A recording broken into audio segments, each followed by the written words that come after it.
Aloha and welcome to SurferRC. Today we'll be installing the Proline Skid protectors onto our Outcast 4S. So this thing came out of the box and it looks cherry and we want to keep it looking that way.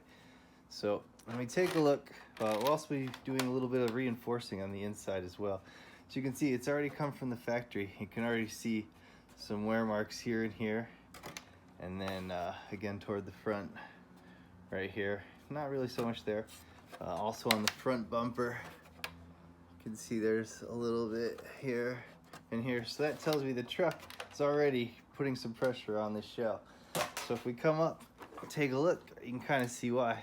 So in the back, where these supports are, you can see they're almost in line or even with the top of the shock towers right here. So there's not a lot of room right there for that shell to hit, and you can see it's already on the highest setting, so there's no way to go any higher right there. So same thing for the front. The front is a little better in that you got some room, you can still go a little higher there, but it's also a little bit above the shock towers here, so you got some spacing there. So maybe let me come over here so you can see it on the side, absolutely level with it. So you can see right here you got the top where the shell's gonna rest, and it's already right there. See, and looks even a little bit above it right there, the top of the shock tower, right? So you can see when you get down even with it, and you can see this one's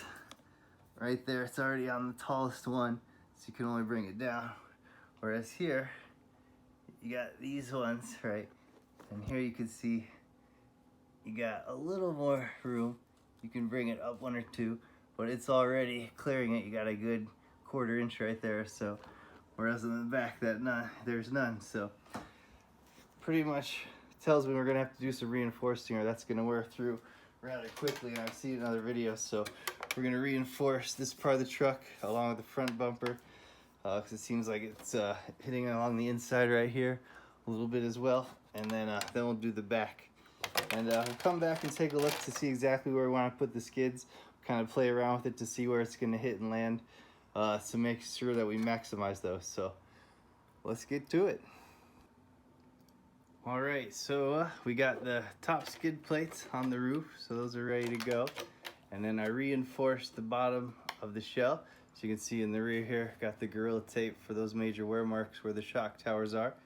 Also put a bunch right here where it's going to take the heaviest impacts, and that also helps to reinforce and pad the skid plates. And then here I did the entire nose, so that way the entire front bumper is reinforced and has some extra padding, and it'll help the durability in the long run with the Gorilla Tape. And then of course the major wear spots right here. So now I got to decide where to put these little slides on the front.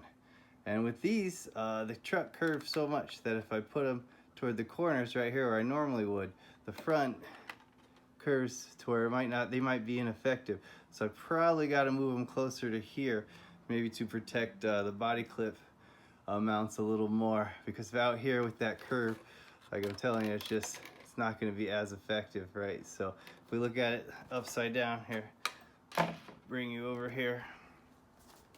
So when you got this and the truck's all the way down, you can see a lot lower in the middle than on the corners there. So to have spacers there probably wouldn't make as much sense as to put it more toward the middle, right? Like around right here to protect those shock towers, because those corners, they're just too high off the ground. They're not gonna protect it much. So we'll give that a shot and come back. So see how it goes. So the front skids are on and they look great. So now we got the front, the roof skids, and then the reinforced Gorilla Tape to all the major wear spots. If you take a look, you can see when it's down, only all 4 skids, 1, 2, 3, 4, hit the ground. So this should keep the truck looking great for a long time to come. So very excited to get this thing out there and bash. This is SurferRC. Don't forget to like and subscribe. Aloha.